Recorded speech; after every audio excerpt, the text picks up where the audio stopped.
आता एक story by खूप मोठी आहे, पण सगळी एवढी स्टोरी माझी आहे बघा. आणि मग लक्षात घ्या. आता दोन मित्र होते. तर एका मित्राला आईवडील वारले होते आणि दोन बहिणी होत्या. वडिलांना वचन दिलं होतं का बाबा तू मोठा झाला तरी मी मुलीला सांभाळतो. मग ते वचन त्याचं दुखत असेल काहीतरी, त्याने वचन देऊन तर त्यानं त्याचं चांगलं केलं. पण एक बहीण होती त्याच्यावर, एक बहिरी होती. म्हणजे बोलता बी येत नव्हतं, ऐकू बी येत नव्हतं, पण ती साली एवढी सुंदर होती. एक चांगली होती. मग त्यानं तिला शिक्षण केलं. आणि ह्यो एक मित्र होता, ह्यो बी गरीबच होता. याचे बी आई वडील समजा तर नव्हते का काय नाही, पण मग त्याच्यापाशीच नेहमी राहत होते.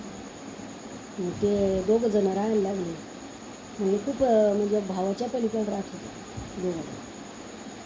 मग ते दोघं भावाचं तर मग याला काय वाटलं बाबा काही दिवसात त्यानं मग त्याची बहीण आहे ना परदेशात शिकायला धाडली तिकडे. तिथे शिक्षण झालं, मग तिचं नोकरी काहीतरी डॉक्टर काहीतरी नंबर लागला वाटतं. तर मग ते बाहेर देशाला किती दिवस 2-3 वर्ष राहायला लागत. तर मग ती राहिली तिकडे. मग तो दुसरा मित्र होता, मग ते म्हणे बाबा मी नेऊन आणून घालतो म्हणून. त्याचं बी तिकडे काही काम होतं वाटतं, तर तो बी गेला. मग तिला घेऊन गेला. मग तो बी ते दोघं जण तिचं शिक्षण नोकरीचं 3 वर्ष 4 वर्ष करायचे ते बी राहिले. ती केलं तिनं. ह्यो बी मित्र याचा फोनवर येणं जाणं याचं ह्यो खूप होतं पैशावाला खूप याच्यानं, पण त्याला कधी अंतर नव्हतं देत. मग त्याच्यावालं तिकडचं झालं ते ती डॉक्टरीन झाली तिकडंच. ते डॉक्टर मिळाले तिचं, ते डॉक्टर संगच प्रेम झालं वाटतं. तर मग तिनं तिकडेच हे केलं. पण मग तिला लग्न व्हायच्या आधीच म्हणजे तिला दिवस गेले. मग ती म्हणे मला लग्न करायचं आहे म्हणे, म्हणजे मला बाळा पाहिजे. मग दोघांना काय केलं मग म्हणे आता त्याचं ठरलेलं होतं बाबा, तर तिने डॉक्टरच लाईफ चांगली हे केली तिचं. मग तिनं लग्न करून घेतलं. मग आता तिला असं वाटलं माझ्या भावाला सांगायचं नव्हतं तिला. ती खूप रडी पडली माझ्या भावाला, माफ करील का नाही बाबा, एवढं भावानं समजा केलं होतं. तर तिला वाटत होतं, पण तिची चुकी झाली तिच्याकडून सगळी. मग तिला वाटलं आता आपण काय करू, आता बाळाचे डिलिव्हरी ते होतं इकडेच राहून मग जाऊ नंतर भाऊ आता माफ करतो का ना करतो आपल्याला, ते तिच्या डोक्यात असं वाटलं तिला. मग ती गेली. नंतर काही दिवस राहिली आणि या मित्र होते याला पण नाही कळलं ते. आणि यांच्या हाताखाली एक दुसरा होता, पण यानं त्याचा ताबा घेऊन सनी हे करून दोघांच्यामध्ये खूप हे करून टाकलं. तर याला असं वाटत होतं बाबा माझी बहीण आहे ना, मी वाटलं त्याच मित्राला देईन आणि माझ्या जवळच राहील. मग मित्रालाच त्याला असं वाटत होतं त्याच्या डोक्यात, माझ्या मुख्या बहिणीला तर नाही बाबा. पण मग यानं काय केलं, मग एक दिवस असंच ह्यो हाताखालचा दुसराच होता, याला या दोघांची खूपच होतं, याला नव्हतं सहन होत. पण तो त्याला मानित होता भावासारखं, पण मग हे दाखीत नव्हता.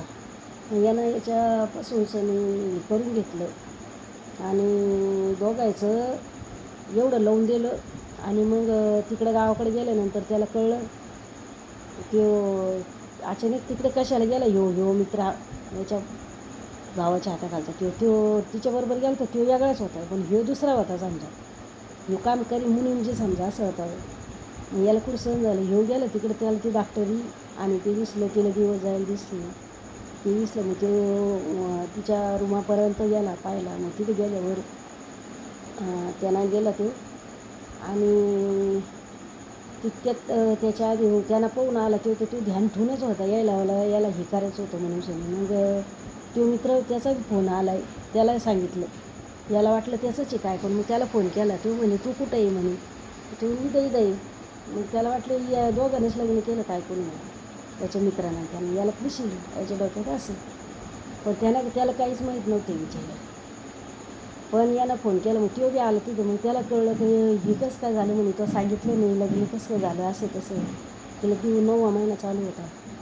मग ती रडी पडली म्हणे दादा मला कसं माझ्याकडून चुकलं होतं म्हणे, मला पण मग मी लग्न केलं आम्ही दोघं नवरा बायको. मग ते त्याला बी पटलं बघ. ते म्हणे मग जाऊ दे म्हणे ताई, आता मी सांगेन म्हणे भावाला. ते भाऊच मानित होते दोघांनाच. ती म्हणे त्याला सांगेन म्हणे, मग ते माफ करीन का नाही करीन पुढचं राहिलं बाबा, पण आता नको टेन्शन घेऊ म्हणे. मग इकून झालं ते दोघं जण. मग काहीतरी राहिलं काम होते वाटतं, 3 जण गेले रिक्षामध्ये. ती तिकून आले, तिथून आणल्यानंतर हिला सोडलं इथं.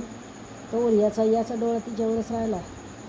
मग यानं काय केलं, याला वाटलं तूच आहे. यानं तिला बी मारून टाकलं त्या बहिणीला, त्या डॉक्टरने. मग डॉक्टरला मारून टाकलं तर त्याचा फोन राहिला तिथे. त्याला असं वाटलं बाबा फोन माझ्या घरी राहिला म्हणून. असं काहीतरी लफडं झालं बाबा. ते पुन्हा रिक्षा घेऊन वापस आला. तर त्याला मारलं, हिला मारलं आणि मग यांचं दोघांचं नाव सांगून दिलं त्यानं तिथं. आणि मित्रासंगच लग्न केलं मग त्यांचे दोघांचे असे लावून दिले. तर तेच दोघांचा एवढा जिगरी मित्र होता. आणि मग शेवटी ते बाळ राहिलं. ते बाळ त्याला मग तिला त्या मित्रानं त्या वापस आला ते कसं तरी पाहून यायला ते दोघं ते गेले समजा. पण मग ती माझ्या बाळाला वाचवलं. मग ती दवाखान्यात घेऊन गेली. मग त्यानं त्या मित्रानं त्या बाळाला वाचलं. आणि ते बाळ घेऊन तो इकडे येऊन सांगणार होता. तोवर यानं इकडे सांगून बी दिलं. तर यानं ते डॉक्टरने दोघांचंच लग्न झालं आणि ते असं असं झालं. त्याच्यामध्ये खूप लावून दिलं त्यानं दारात पण नाही येऊन दिलं. मग त्यानं त्याचं स्वतःचं लग्न पण नाही केलं. ते डॉक्टरनीचंच मूल मोठं केलं त्यानं. मोठं केल्यानंतर आणि मग तो मुलगा त्या मामाच्या घरी धाडला त्याला काही दिवसात. आणि मग त्या भाषानं दोघांची ओळख झाल्यानंतर काही दिवसाला इष्टी सांगून सनी आणि मग गलतफंड्या दूर झाल्या होत्या का त्याच्यावर. अशी हिस्टोरी पहा माझ्यावाली तुम्हाला. तर आवडली तर लाईक करा, सबस्क्राईब करा.